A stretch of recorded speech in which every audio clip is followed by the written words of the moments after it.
statement and then go to the players. Hard game. Two teams went at it, slugfest, and, you know, we're all disappointed here, but I told them there's nothing them individually or my team could do to disappoint me because of what they've done this year. So proud of them and proud of these two, but I'm proud of all the guys. Adu tried to play today. Boogie was still not there, but they all wanted to play to try to help their team. But give Texas Tech credit. They made plays down the stretch that gave them a chance, and they won the game. We'll open it up to questions for the players.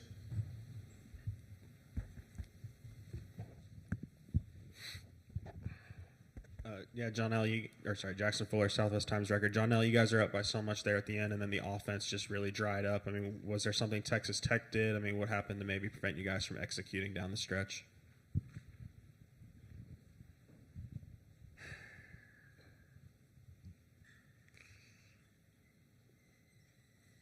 You could repeat that again.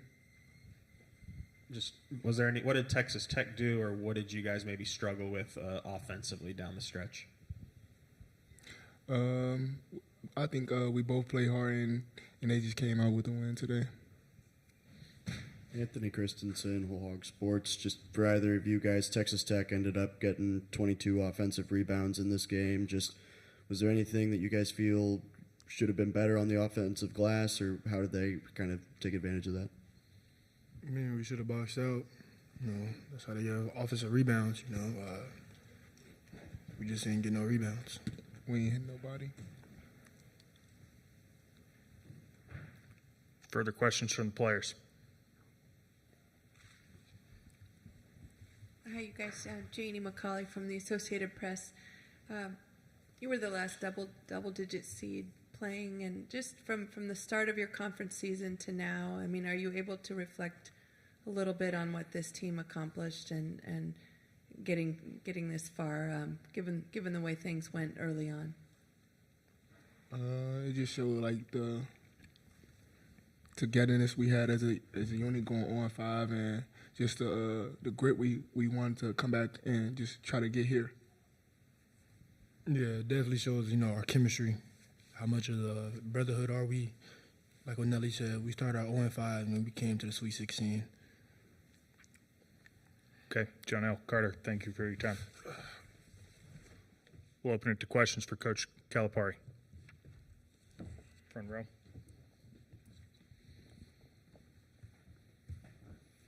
Yeah, you've talked a lot about how your first season at Arkansas is going to be a lot about building a foundation and building the culture. Just to have reached the Sweet 16 in year one, what do you think that says about the foundation and culture that you've kind of started to build? Well, I come back to a will to win. I mean, like today we gave up a lead, but we did that a bunch this year, up 15, and all of a sudden you turn around, it's a 2-point game. But they had a will to win.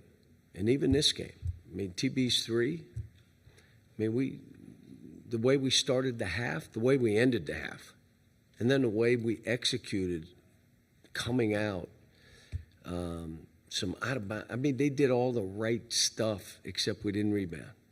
And that was a big difference in this game. But when you talk about how we guarded them, pretty good. And they're a good team. Field goal percentage, 3-point field goal percentage, or free throw percentage. I mean, there was a lot of stuff. It was one of our Achilles heels, the offensive rebounding against us. Last game was 28 offensive rebounds. And but I'll tell you, I thought TB down the stretch came up with rebounds, and, you know, we missed a free throw that made it a 3-point game. And now you're like, okay, there's 12 seconds, a little too early to foul. The kid that was 1 for 9 makes it, and it was contested. I mean, sometimes that stuff is, you know, stuff that happens in these games. Yeah, kind of the same question I asked for the players for you. I mean, what happened offensively maybe down the stretch? Did Texas Tech do anything, or why do you think you guys dried up a little bit scoring in the last few minutes? Well, we missed a shot and we kicked it out, and there was a new shot clock, and we shot a 3, which again, we had open shots, tried to drive, and took tough shots. We had a couple of those, but to be honest with you, I'll have to think back, but we were trying to run things to maybe drive the ball more. That's what we were doing, and when we did drive it, we looked pretty good. But you're right, we missed some shots, we missed some free throws, or one front end one-on-one.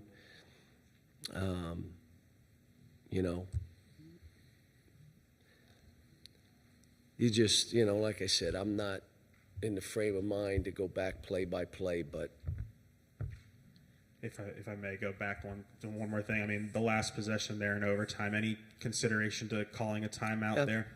yeah, but in my career, I let that go. Let the guy get to the rim. They're not going to foul you.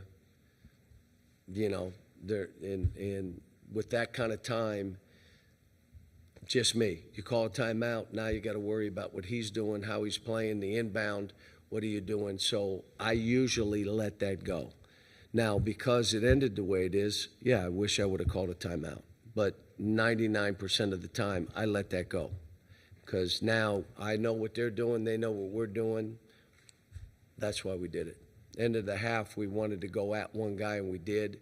Really, he made a hard bump on DJ that got him kind of off balance on the shot, but, it was what we wanted. John, Nathan Canlett from the Bay Area News Group. Just curious what this group has meant to you in year one, and what kind of just separated them from maybe other groups you had in the past. This was, and I come back to, they not only just losing games, we were 0-5,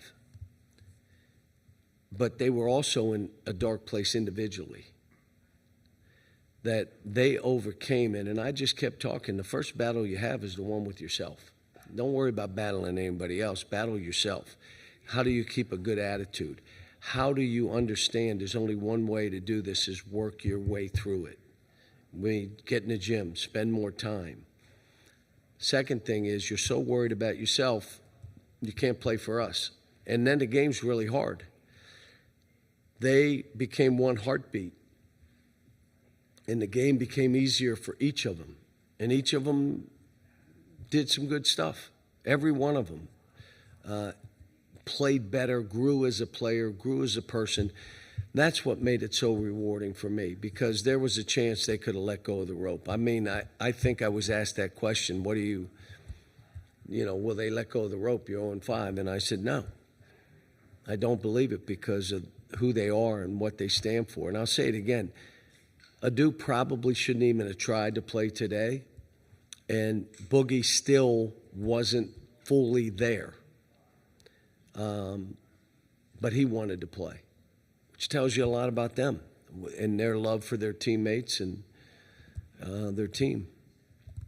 Good time for 2 questions left. Frank Farinas with the Arkansas Traveler. Coach, what legacy, what message do you think that this team leaves behind? Well, they wrote their own story. They didn't let somebody else write it. They wrote it. We started so bad, but we were beat up and injured, and we didn't talk about it. We just said, let's keep playing. Let's go. Next man up. And you think about what TB did with the minutes he got. Jonas coming back from injury and now all of a sudden doing what he did. What Billy Richmond did with his minutes. What Carter Knox did with more minutes. And the next man up, they took advantage of it.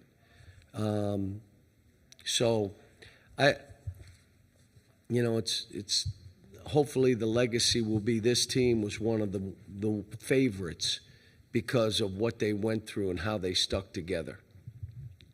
Last question, back corner.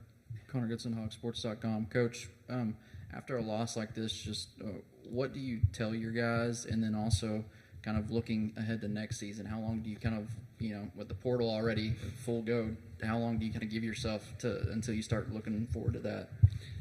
First of all, I told them how proud I was of them, and there's nothing they could do to disappoint me. Yeah, there were plays I wish they'd have done different or made this, but these kids gave everything, even in this game. They gave everything they had to try to win the game. The other stuff, I need to sit down with these guys, but you really think tonight's the night or tomorrow morning's the, we're all kind of raw right now. I think they had visions of us continuing to play, and so did I. But it's only going to be one team standing, and there is a point that we need to sit down and talk about, again, returning. We got some freshmen, and what do we do in the portal? We had names of guys out there, but I haven't done anything, haven't made a call, and I won't until I speak to my guys. Who's coming back? Who is it? I think a couple guys will put their name in the draft. I think a couple guys are done. Their eligibility's done. So you're talking 4 or 5 guys, and let me sit down with them and see what that is. But I'm going to say it again for everybody. For me, this was as rewarding a year, and I feel like crap right now. But this was as rewarding a year as I've had in all my years. Now, I've had teams that were better and finished better and national champions and all that stuff. This was a different reward. And for me as a coach, we had to adjust and learn, and it was an experience for me to learn. Like, okay, how do I hold them accountable but not bury them? How do I lift them up yet challenge them? How do I make them uncomfortable so they can learn to be comfortable in those situations? That was an interesting path for me and my staff. And my staff was outstanding. Never wavered, never splintered, nothing. They stayed the course. They worked with kids. They met them, watched tape with them, talked to them, built them up. But they were good kids. Thank you, Coach. You for that.